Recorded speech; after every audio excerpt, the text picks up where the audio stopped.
Nous sommes de retour avec nos chers invités, le Togolais Kouan Binafam des Forces démocratiques pour la République et l'Ivoirien Corneille Kwasi ont animé la première partie. À eux s'ajoute le Camerounais Louis Magloire Kemayo. Bonjour, vous allez bien? Merci. C'est un plaisir pour nous de vous avoir.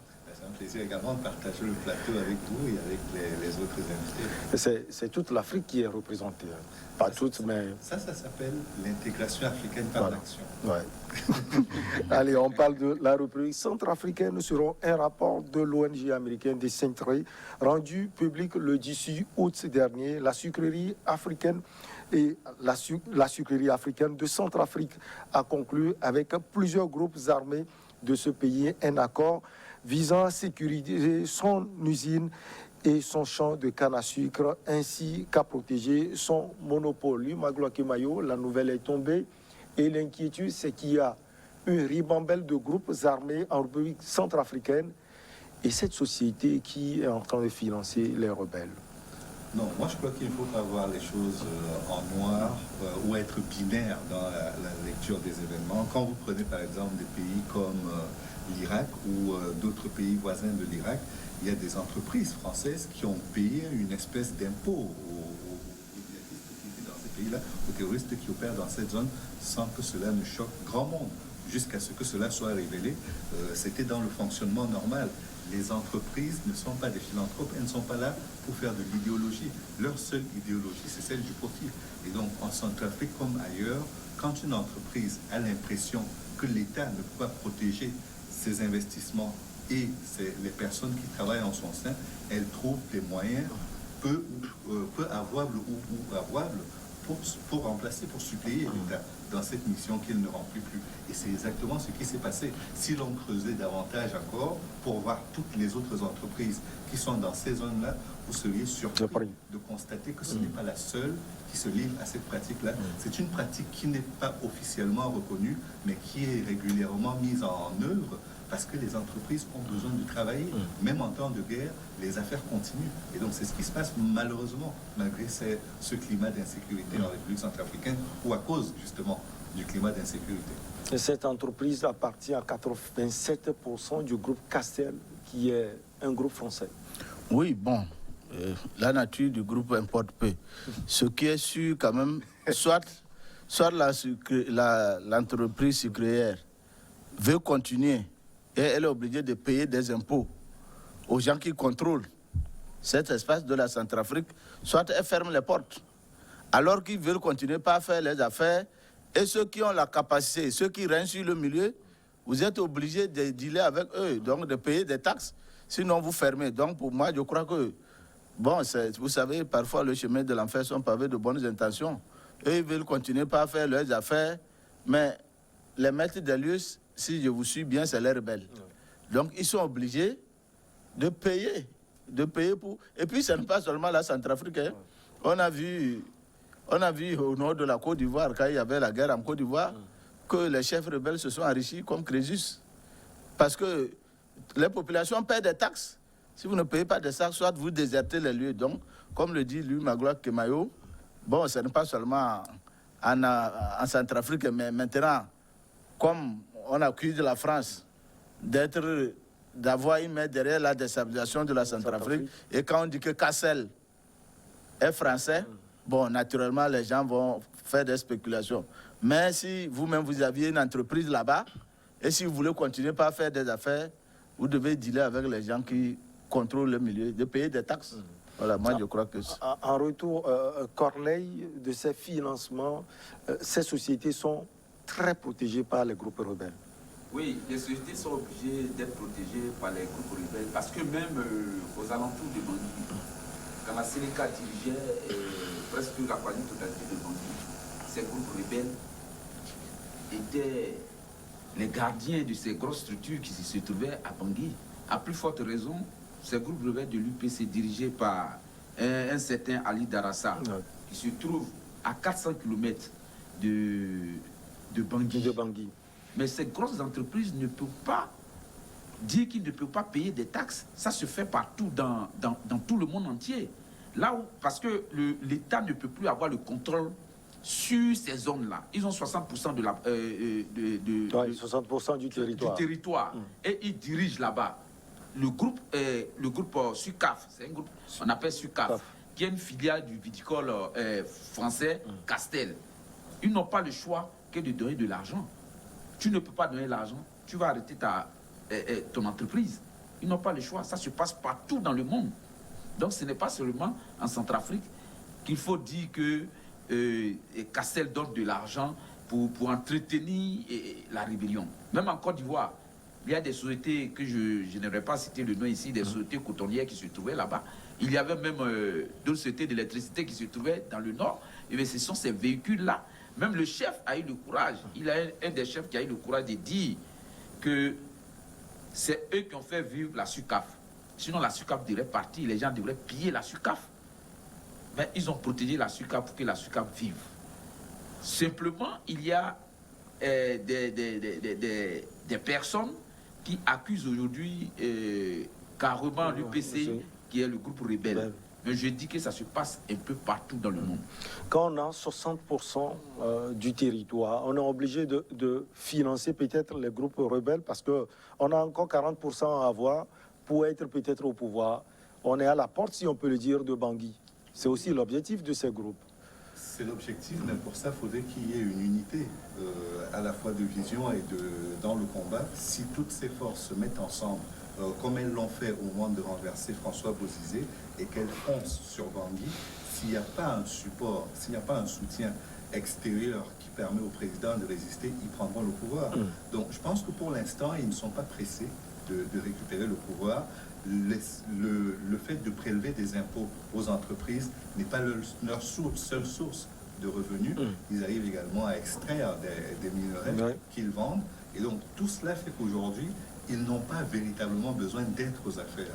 Ils ont surtout besoin, si l'intention était celle de s'enrichir, ils ont besoin juste de garder les zones qu'ils contrôlent, parce que jusqu'à présent, Bangui était le seul îlot dans ce pays que le gouvernement contrôlait. Au-delà de Bangui, plus de 20 km après Bangui, il ne se passait plus rien. À 15 km même, il y avait de grandes difficultés pour le gouvernement de venir imposer son autorité.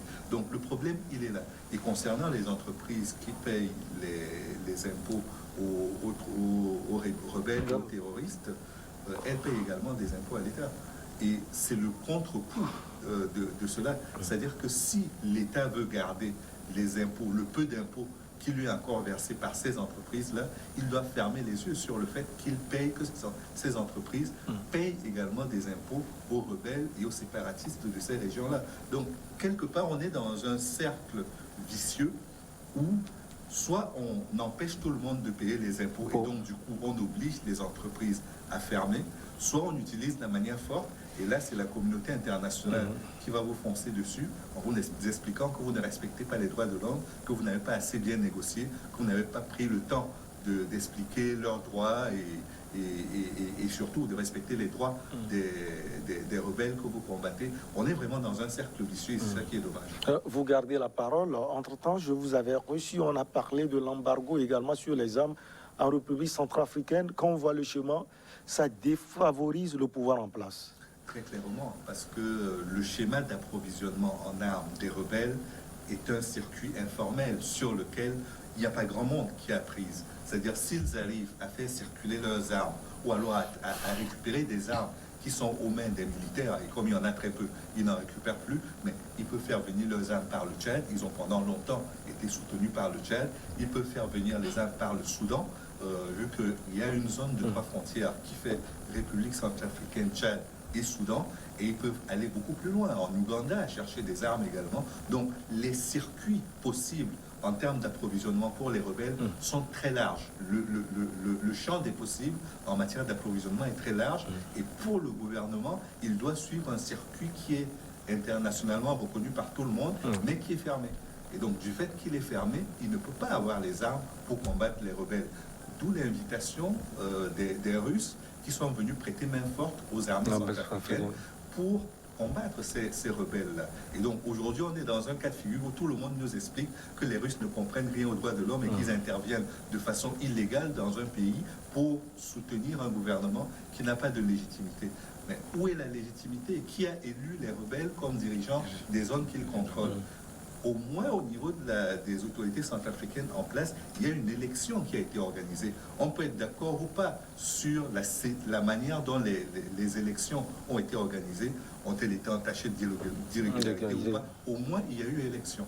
Dans le cas des rebelles, il n'y a même pas eu un simulacre d'élection.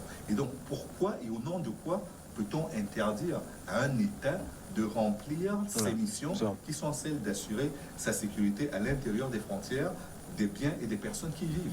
Je ne comprends pas. Courant Binafam, vous comprenez, finalement, c'est un jeu déséquilibré. On voit pourquoi les rebelles avancent aussi rapidement comme du beurre. Moi je crois qu'il y a une volonté de continuer par affaiblir le gouvernement centrafricain. Sinon, comme lui vient de le présenter, les rebelles n'ont pas besoin de commander les armes par voie officielle. Ils ont les armes de contrebande. Donc l'embargo ne pénalise que le gouvernement. Donc pour moi, je crois qu'il y a une volonté. Il y a quelqu'un ailleurs qui a envie que le régime centrafricain ne puisse pas récupérer le territoire centrafricain. Et comme il a dit au départ, quand on prend Bozizé, d'abord c'est de Tchad qu'il était revenu pour prendre le pouvoir. Après, l'homme de la Séléka, c'est du Tchad qui... Donc, bon, ce qui est sûr, il y a un complot contre ce pays-là. Et les gens ne font que les coups d'État sont perpétuels. Qu'est-ce qui explique ce complot? Non, c'est un pays qui a beaucoup de richesses. Hein. C'est un pays qui a beaucoup de richesses. Quand, vous savez, la guerre, l'insécurité profite aux contrebandiers. Hein. Les contrebandiers ne sont pas seulement des individus, c'est des États aussi.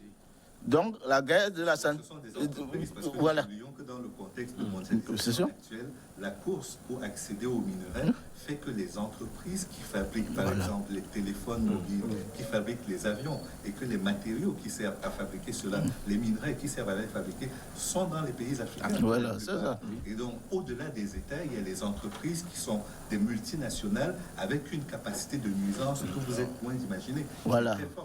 Donc vous comprenez que la Centrafrique, bon, c'est une insécurité voulue, hein, entretenue par des puissances en tant qu'État, puissance en tant que grandes entreprises qui ont les moyens, qui exploitent les richesses de la Centrafrique à vil prix. Donc ça dépasse les Centrafricains. Bon, maintenant les gens crient au loup quand la Russie est venue.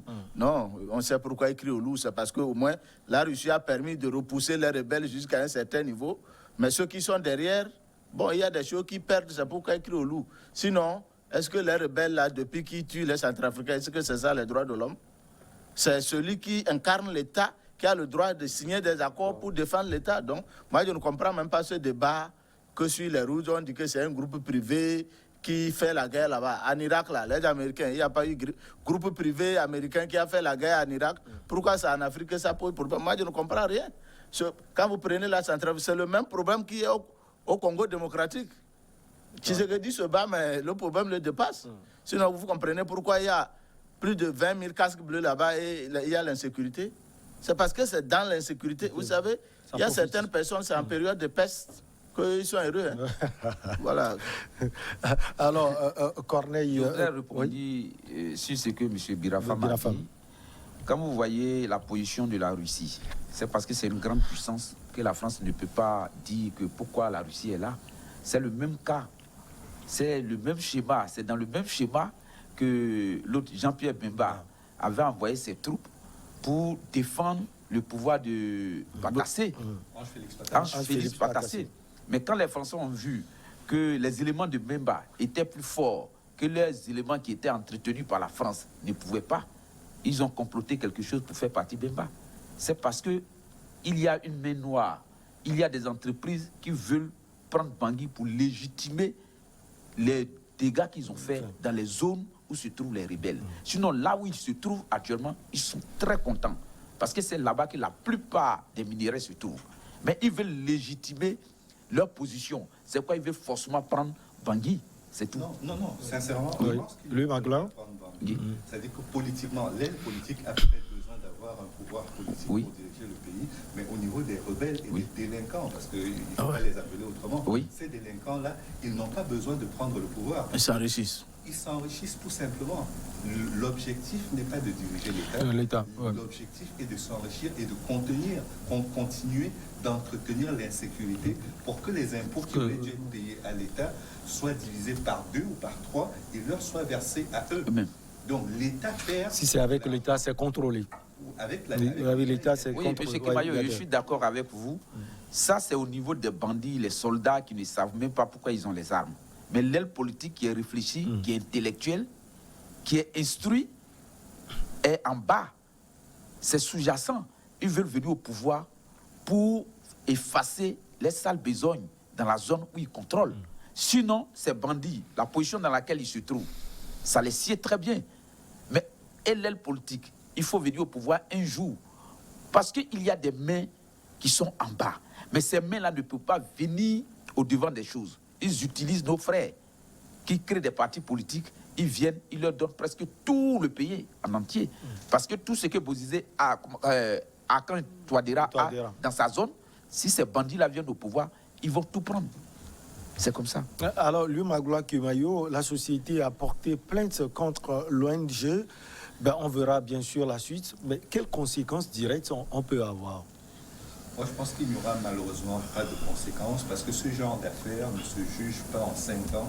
Et je pense que même s'il y a un résultat, si on a un verdict qui est rendu au bout de 5 ans, cela n'empêche pas que ceux qui ont été condamnés fassent appel et que la procédure traîne en longueur. Donc, je n'attends pas grand-chose de la plainte qui a été déposée. C'est une plainte de principe que l'entreprise visée dépose pour préserver son honneur. Après, est-ce que cela débouchera sur une enquête minutieuse qui établira les responsabilités des uns et des autres? Est-ce que des conséquences judiciaires et pécuniaires seront envisagées? Je n'en suis pas certain. Parce que vu que la zone est très mal contrôlée, je ne vois pas qui ira enquêter de façon approfondie et comment est-ce qu'on mettra des gens en prison et leur fera payer des amendes si jamais... des responsabilités étaient établies et que les auteurs étaient identifiés et punis et devraient être punis normalement. Soit on lancerait le verdict en se disant bon, peut-être qu'au bout d'un certain temps on finira par les arrêter comme on le fait avec la plupart des criminels qui sont en fuite, mais je n'attends pas grand-chose de cette procédure. L'homme politique, même question à vous? Non, quoi on va porter plainte contre l'ONG. Oui, mais la réaction peut-être... Mais pourquoi on porte plainte? Est-ce que Castel, en étant dans cette zone, ne paie pas de taxes aux rebelles? Ou bien c'est le terme utilisé, finance les rebelles qui choque les gens. Est-ce qu'ils ne paient pas les taxes? Ils paient les taxes, non? Ils paient les taxes. Bon, le seul reproche qu'on peut faire à la société, et si l'État centrafricain est cohérent, c'est de dire, ok, si vous voulez continuer pas à discuter avec l'État centrafricain, fermé. Oui. Fermer et quitter. Mais si l'État centrafricain les laisse là-bas, tout en sachant que c'est les rebelles qui contrôlent, ils seront obligés de payer les taxes. Maintenant, eux-mêmes, ils portent plainte. Pourquoi? Ils n'auront pas raison. Non, parce qu'ils ils portent plainte. Ils ont, sûrement qu'ils ont une marge de manœuvre. Il y a deux mannes financières qu'ils apportent à l'État. D'abord, il y a la question du chômage, des emplois des Centrafricains. Et la deuxième chose, c'est qu'ils payent des impôts à l'État centrafricain. Donc, on ne peut pas faire comme si ces deux choses-là n'existent pas. Et puis, de l'autre côté, même si on établissait les responsabilités, ça reste strictement moral. Moi, je me souviens de Lafarge et du financement qu'il apportait aux terroristes en Irak et dans toute la zone de l'État islamique. Cela a déclenché beaucoup de passion au niveau du débat politique en France. Mais quelle suite cela a eu?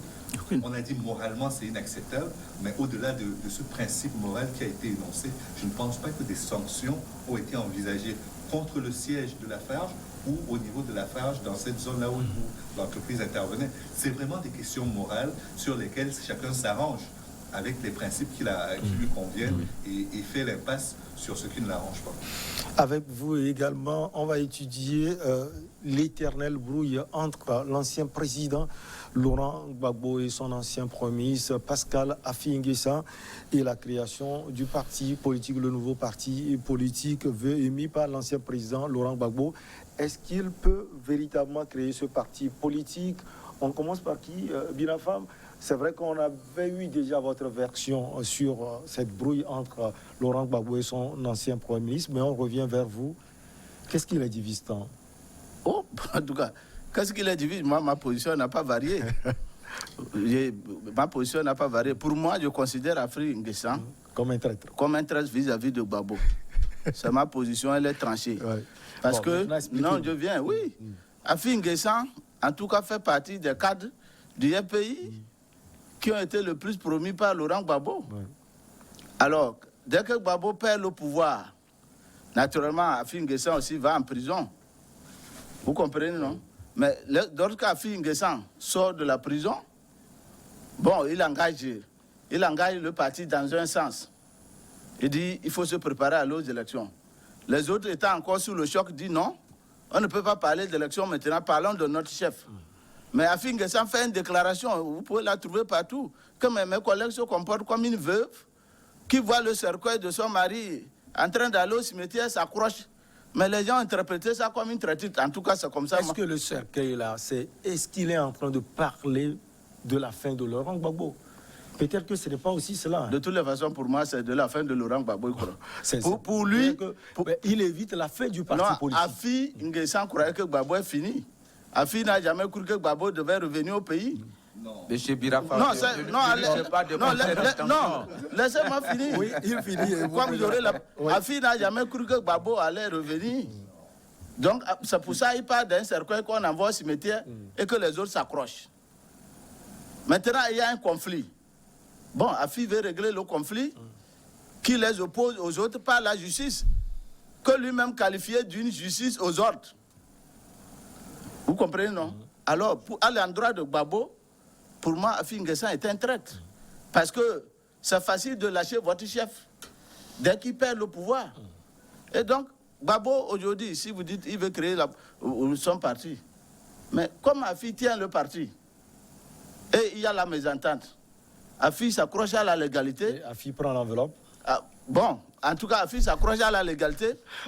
Mais Gbagbo, bon, en réalité, on ne doit même pas polémiquer. Je vous donne le parti pour aller créer un autre parti. En réalité, sur ça, il n'y a même pas de débat. Ah oui, maintenant, si c'est sur l'impossibilité de créer, on arrivera à cette question. Ah oui, on arrivera également. Lui, vous voulez donner aussi votre apport sur cette division. Afri, lui, dit que pendant 10 ans, il a évité l'enterrement, si on peut le dire, du Front populaire ivoirien. Un parti politique, en dehors des élections, en dehors de la participation à la gestion des affaires, n'est rien d'autre qu'une association de personnes. Elle ne vaut rien. Elle est hors du jeu politique et je pense qu'aucun parti politique sérieux ne peut envisager cela. Même quand vous n'avez pas la capacité d'avoir des élus, il faut avoir la capacité de mobiliser les gens sur des thématiques de fond. Prenez le cas de l'ANC en Afrique du Sud. Les dirigeants ont été envoyés en prison. Personne n'a dit que si jamais on ne remettait pas la tête du pouvoir du parti à tel dirigeant ou à tel autre, le parti mourrait. Le parti a continué sa vie. Les animateurs du parti en Afrique du Sud ont continué de l'animer. Je fais tout ce grand détour pour revenir à la Côte d'Ivoire et dire ceci. Laurent Gbagbo est indéniablement le père de la démocratie ivoirienne. Entre Pascal Afri N'Guessan et lui, il n'y a pas photo. Ça, c'est clair. Il y a plusieurs classes d'écart entre les deux hommes politiques. Et ça, ce n'est pas c'est pas avoir du dédain pour l'un ou pour l'autre. Parfaitement. Oui. Et quand vous écoutez la conférence de presse que Pascal Afri N'Guessan a tenue après la déclaration de Laurent Gbagbo, vous comprenez qu'il y a du dépit, il y a de la déception et il y a surtout une grosse incompréhension de la part de Afri N'Guessan. Il a avalé les couleuvres pendant toutes ces années-là, où les Gors, les Gbagbo-Ouliens l'ont traité de tous les noms d'oiseaux, effectivement. Il n'a jamais attaqué personne en justice par rapport à cela. Il a toujours promis que quand Gbagbo reviendrait au pays, il lui rendrait le Front populaire ivoirien. Mais il y a des règles. Quand vous êtes un grand démocrate comme le président Gbagbo, vous ne vous amusez pas à faire ce qu'il est en train de faire aujourd'hui. Le FPI est un parti historique qui ne doit pas mourir. Et pour qu'il ne meure pas, il faut que tous ses dirigeants s'entendent. Le président Gbagbo a été capable de se réconcilier avec ses ennemis d'hier. Il a été capable de reconnaître le fait que le président Alassane Ouattara et le président de la Côte d'Ivoire il s'est rabiboché avec le président Konan Bédié. Il a pu faire toutes ces étapes-là au nom de la réconciliation nationale. Et la réconciiliation au sein de... Sauf qu'il y a une différence, Luc. Sauf que eux, là, c'est ses adversaires. Lui, là, c'est son... Je peux... En termes un peu vulgaires, je peux dire que c'est son fils politique. Ce que Afi a fait, Gbagbo et Ouattara, c'est des adversaires résolus depuis. Non, oui, mais entre parenthèses, oui. Monsieur Birafam.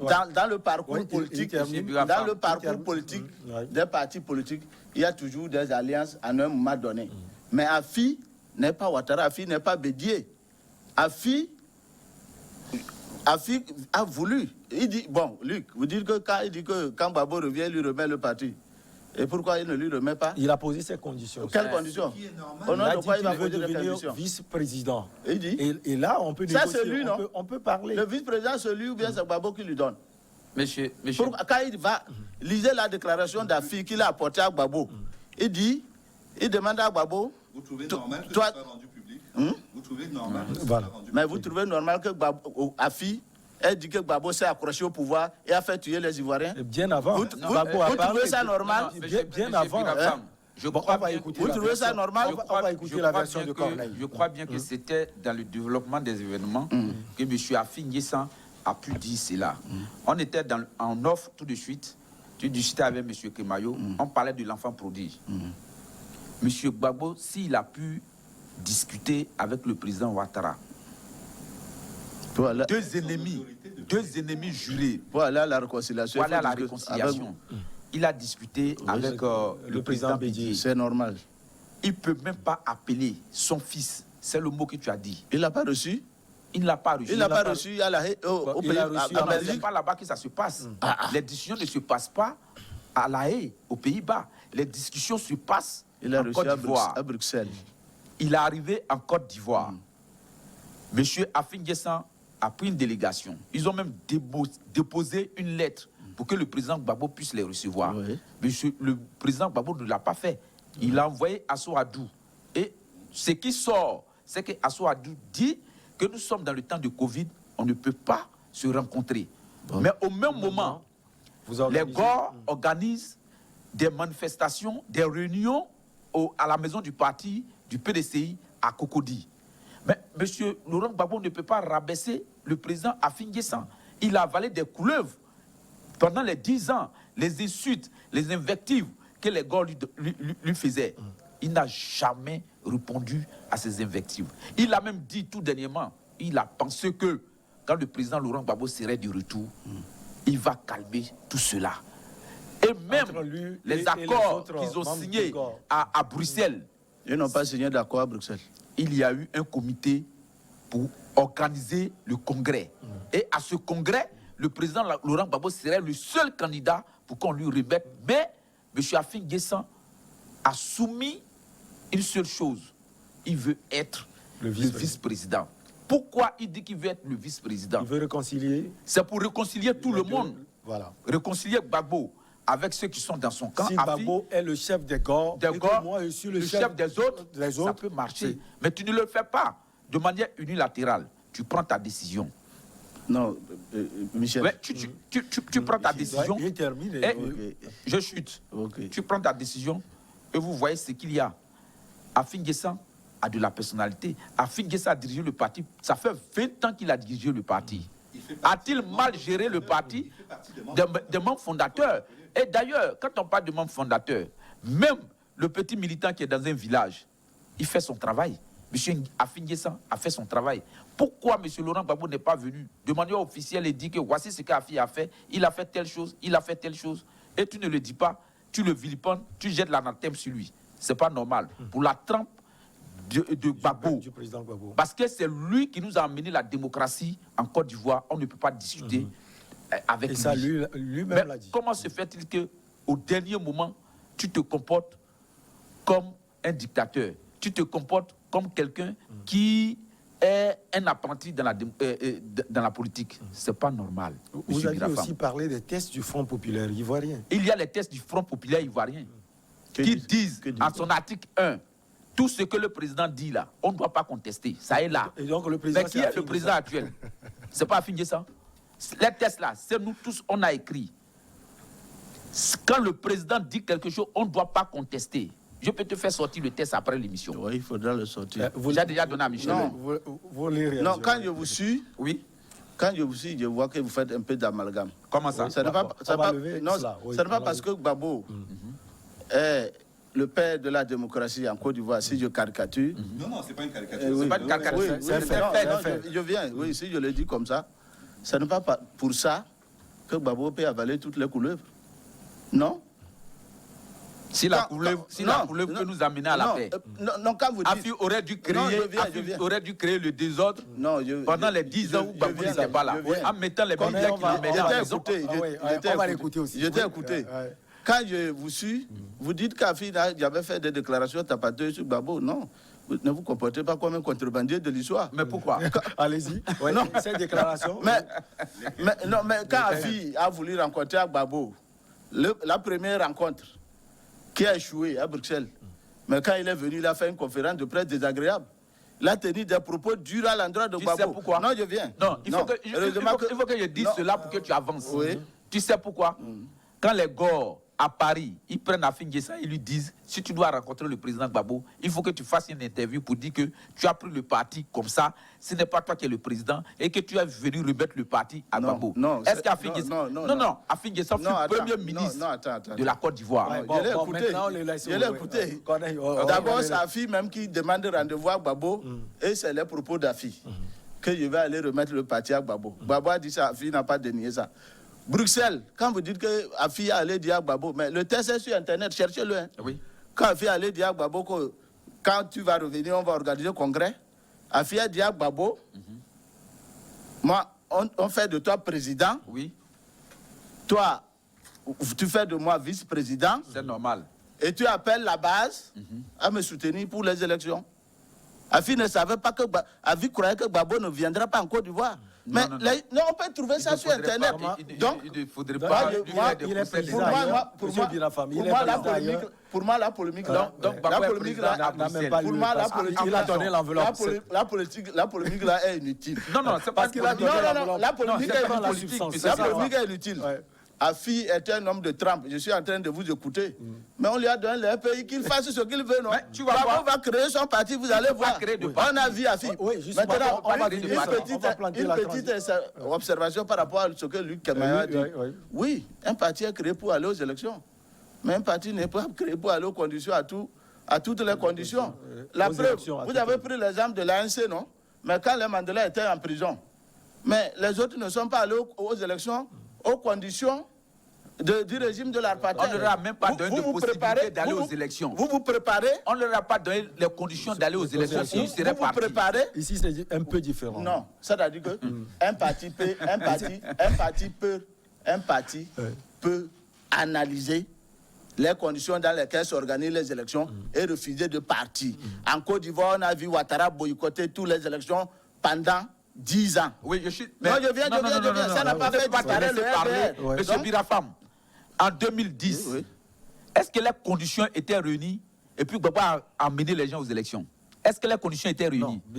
Apparemment, attends. Non, les conditions n'étaient pas réunies. Non, les conditions n'étaient pas réunies. Mais les partis sont partis aux élections avec Gbagbo. Est-ce que Ouattara avait boycotté des élections en Côte d'Ivoire ou pas? Oui ou non, c'est ça. Ma question est là-bas. Donc, c'est pour vous dire, si quelqu'un n'est pas politique, il ne peut pas dire aux partis politiques qu'il doit aller à toutes les élections. Un parti politique va aller à des élections, mais il y a des moments où vous voyez que ça vous casse la dent pour rien, vous n'allez pas. Afi est politique, il a décidé d'aller aux élections. Il va avoir décidé de créer un nouveau parti, le problème est où? Oui. Moi, je ne vois pas. Dernière réaction, et on va voir cette possibilité pour Laurent Gbagbo de créer son parti. C'est-à-dire, si dans cette configuration-là, Afin Guessa était le seul qui est parti, je comprendrais. Mais il ne faut pas oublier qu'il y a un ancien président de l'Assemblée nationale qui s'appelle Mamadou Koulibaly. Oui, avec Leader. Qui a dû quitter le FPI pour créer Leader. C'est-à-dire, qu'est-ce que vous voulez au bout du compte? Le FPI, aujourd'hui, est un outil qui est au service du président Laurent Gbagbo. Très clairement. Ça, c'est clair. C'est comme ça qu'une grande partie des gens le perçoivent. Tout à fait. Mais est-ce que c'est ainsi qu'un parti doit exister? Un parti est fait pour entretenir le débat d'idées sur le plan national. C'est pas pour être au service d'un homme. Mandela aurait pu mettre l'ANC à son service. Il ne l'a pas fait. Quand vous êtes à la tête d'un parti historique, comme c'est le cas pour le FPI, vous ne vous comportez pas, vous ne pratiquez pas la politique de la terre brûlée. Après moi, Le désordre. ce n'est pas possible. Tout ça. Le président Gbagbo devrait, de mon point de vue aujourd'hui, réconcilier sa famille politique et en C'est faire important. un pôle important de la vie politique en Côte d'Ivoire. S'ils veulent aller aux élections, qu'ils y aillent. Ouais. S'ils ne veulent pas aller aux élections, qu'ils n'y aillent pas. Mais ce que nous voulons, c'est que ce qui est souhaitable aujourd'hui pour la démocratie en Côte d'Ivoire, c'est que le FPI redevienne un parti important. C'est une grande partie. Afin qu'on ait un parti d'opposition qui éventuellement reviendra au pouvoir, éventuellement attendra encore son tour Ouais. quelques années, mais qu'il existe et qu'il soit là pour obliger le gouvernement à être attentif à la manière dont il dirige le pays. Si le président Gbagbo aujourd'hui, dans sa volonté de créer un parti politique, y arrive, est-ce que cela signifie que pendant les 30 prochaines années, il sera encore candidat, quoi qu'il arrive, à toutes les élections et que le FPI sera condamné à mourir, ou alors qu'il va siphonner tous les militants du FPI pour relancer un nouveau parti qui sera Gore ou je n'en sais rien? Est-ce que c'est ça l'objectif? Est-ce que l'objectif, c'est de rester soit dans l'histoire au détriment du mouvement qui a porté les idées que vous avez pendant longtemps développées sur la scène politique? Alors, lui, Magloire a dit quelque chose tout à l'heure. Est-ce que le président Gbagbo va arriver à créer ce parti politique selon vous? Le président Laurent Gbagbo ne peut pas créer de parti parce Pourquoi? qu'il est privé de ses libertés individuelles. Dès qu'il est privé de ses libertés individuelles, il ne peut pas aller créer un parti. Comment il est privé de ses libertés? Mais il y a 20 ans de prison qui l'attend. Le président Ouattara ne parle pas de ça. Pour le Mais moment, c'est une arme. C'est une arme pour le président Ouattara. Une arme Parce- sous-jacente. Sous-jacente. C'est une épée de Damoclès sur la tête. En réalité, normalement, il bénéficie déjà de l'amnistie. Oui. C'est-à-dire qu'on n'a même plus besoin de faire, voilà. Il a. a. Mais du fait qu'il y a l'ambiguïté sur cette condamnation, elle peut être utilisée À n'importe quel moment. pour l'empêcher de créer un parti. Et de jouir de tous ses droits Oui. de citoyen. Pardon, je vous invite. Maintenant, il va s'appuyer peut-être sur l'EDS qui n'est Cet pas un ensemble. parti, Oui. mais c'est un ensemble, une plateforme où les opposants se retrouvent. Même Mme Boni Claverie, qui a été au PDCI, elle est sortie pour dire que Gbagbo est un idéal pour lui, mais il n'est pas notre candidat. Vous voyez? Déjà, le problème AFI dérange un peu le président Gbagbo. Il faut qu'il aille régler ce problème rapidement. Parce que c'est le FPI seul qui peut faire de Gbagbo un grand homme. Il est déjà grand, mais plus grand que ça. Parce que le FPI est collé à Gbagbo. Gbagbo ne peut pas créer son parti. Je lui ai dit que il a provoqué le pouvoir en place pour voir la réaction. Il a provoqué les membres du FPI pour voir leur réaction. Sinon, le président Gbagbo ne peut pas créer de parti. Vous pensez sans doute le contraire. Le parti de Gbagbo sera créé en septembre, c'est formel. Gbagbo va créer un parti. Condamnation dont vous faites preuve. Les gens nous ont tenu le même discours que quand il reviendra, il ira en prison. Il est là. Tout le monde sait que c'est une condamnation. Non, C'est une interprétation. Oui, je viens. C'est une condamnation farfelue. Oui. On sait que c'est une condamnation. Ça, on peut l'admettre. On sait que c'est une condamnation politique parce qu'on l'a jugé par contumace, alors qu'on ne peut pas le juger par contumace que quand il fuit la justice. Alors qu'il n'a pas fui la justice, c'est eux qui l'ont envoyé Au là-bas. même moment, on peut l'utiliser contre lui. Non, C'est oui. ça le Ce débat. que je sais, le parti de Gbagbo, il n'est pas obligé que Gbagbo soit président. Gbagbo va créer le parti en septembre, c'est formel. Tu déposes Et au il va ministère. amener tout. Tu crées le parti sur papier, va tu porter déposes au son nom. ministère. Il va amener. Tu déposes au ministère, tu ne vas pas obliger le Il va ministre de déposer signer au ministère, on va légaliser le parti. le même jour. Non, le même jour qu'on légalise. Ah, on- non. Et il aura un autre problème. Il aura un Si autre c'est problème. pas lui le président, Non. il aura le même problème qu'avec Afi. Afi. Non, non, c'est ça. non, ce que je sais, Ouais. le parti de Gbagbo sera créé. Parce que c'est. sera le président? Le parti de Gbagbo Oui, sera créé. mais qui en Non, sera le président? Pour le moment. Il n'est pas, Gbagbo a dit qu'on n'a qu'à créer un nouveau parti. Il n'a pas dit que je serai président. je serai président. Donc ne Ok. prêtez pas des intentions. Il peut être président d'honneur. Et donc, Il peut pourquoi a-t-il un problème avec Afi? Avec Afi Afi Guessant. Là, Oui, le vous problème dites- devient un problème personnel. Pourquoi a-t-il un Non, ce n'est problème pas une question de avec président Afi seul. Guessant? Ce n'est pas une question de président seul. Moi, je suis historien. Oui. Dans le parcours. Non, c'est pas une Non, question. non, je viens. Attends, Non, monsieur Birafan. je viens. Oui. dans la lutte, l'histoire des luttes, quand vous avez les traites, vous les laissez tomber. Non, Mais c'est fini, Afin N'Guessan, dans un deal avec Ouattara, tout le monde le sait. Oui, Magoula Kebayo. Oui, mais tout le monde le sait. Le vrai problème Oui. ici, c'est l'autoritarisme de plus en plus grandissant Oui. du président Gbagbo. Autoritarisme accepté par la majorité des militants du FPI qui veulent que Gbagbo soit leur leader. Oui. Au nom de quel principe AFI peut s'opposer à la majorité des gens du FPI? Lui va continuer et puis il avait la parole. On a consulté les militants pour savoir s'ils étaient pro-Gbagbo ou pro... Non, tout le monde sait là. Tout le monde sait. Tout le monde sait. Imagine. Vous imaginez. Vous qui êtes un grand journaliste, vous savez. Ne faites pas semblant. Et puis Birafam, lui peut-être aujourd'hui, je sais quoi. Lui c'est quelqu'un qui a toujours défendu. Je sais, non? Le président Gbagbo. Moi, je le défends. Il le défend. Ce qui est arrivé est une injustice. Oui. Ce qui lui est arrivé en 2010-2011. C'est une injustice totale. C'est inacceptable. Oui. Et jusqu'aujourd'hui, je ne le soutiens Et pas. aujourd'hui, AFI ne reconnaît pas que c'est une injustice. Non, Qui mais- s'est accroché au non, pouvoir? il sait. Il s'est accroché au pouvoir. Non. Et il a fait tuer les Ivoiriens. Ça dépend de l'interprétation. C'est des jeux de mots. Tout ça, en politique, c'est des Il n'a jeux pas de dit mots. ça. On a encore Il n'a pas dit 4 ça. minutes. On a encore 4 minutes. On va être ordonné. On a encore 4 minutes. Mais il n'a pas dit ça là, ce que je viens de dire. Il l'a dit. Non, vous n'avez pas suivi. Lui, oui. Bien sûr. Attentivement. Ah oui. Bon, lui, allez-y. On a encore 4 minutes. Il faut Ce qu'on. que je voulais dire, c'est que l'enjeu ici, c'est pas de savoir si le président Gbagbo va s'entendre avec Afin N'Guessan ou s'il ne s'entendra pas. C'est qu'aujourd'hui, le président Gbagbo veut s'émanciper de tous les membres fondateurs du FPI. Ce n'est pas rien. Charles Blé Goudé a-t-il été invité dans la création du nouveau parti? Non. Est-ce que Mme Gbagbo. Gbagbo, Simone Eyoué, de son nom, a été invitée à la Pour création? le moment, on ne sait pas. Pour le moment, on ne sait pas. Mais ce qu'on a entendu, ce sont les déclarations de Ronnie Clavré et de son beau-fils, dont j'ai oublié le nom malheureusement. Stéphane Kiffré. Qui a décidé d'aller consulter sa base pour savoir ce qu'il en serait. Quand un politicien vous dit qu'il consulte sa base, ça veut dire soit qu'il est sûr d'avoir raison, soit qu'il est convaincu que quoi qu'il arrive, il aura raison.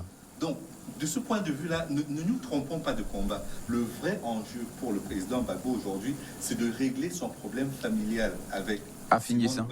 Simone Gbagbo, de régler également son problème Politique avec Charles Blé Goudé et avec Pascal Afin N'Guessan. Très clairement, on en est là. Parce que la question des refondateurs, qui avait été également un problème très grave avant l'élection de 2010, ils se sont immensément enrichis au détriment du parti et de la philosophie qui était la sienne. Ce problème-là n'a pas été réglé. Et je crois que c'est aussi l'un des enjeux pour le président Gbagbo, peut-être, de la création d'un nouveau parti, pour dire qu'il n'a plus l'ombre des refondateurs qui viendra planer sur lui pour qu'on dise qu'ils ont pillé l'État alors qu'ils avaient une philosophie politique qui était différente. C'est comme ça, applaudissons alors. Vous avez 40 secondes. Ce que je voudrais dire, c'est de dire au président Laurent Gbagbo de régler certains problèmes qui minent le FPI. Ne cachons pas le soleil avec la main. Monsieur Gbagbo est un grand politicien. Monsieur Gbagbo est quelqu'un de bien. Mais il ne faudrait pas qu'il change de ligne politique.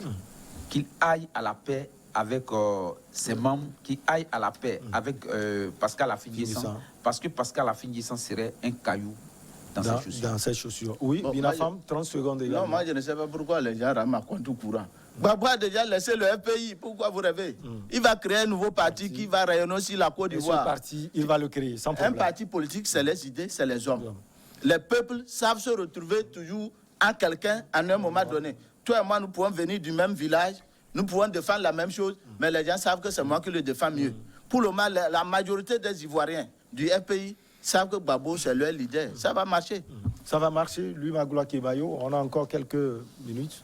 1h30 précisément. Je souhaite que le président Gbagbo réussisse une mission qui est plus importante pour lui, à titre personnel, que l'enjeu de réconciliation nationale, qui est tout aussi important, mais n'aura aucun sens s'il est vidé de sa substance, c'est-à-dire si on n'a pas cette réconciliation au sein du FPI.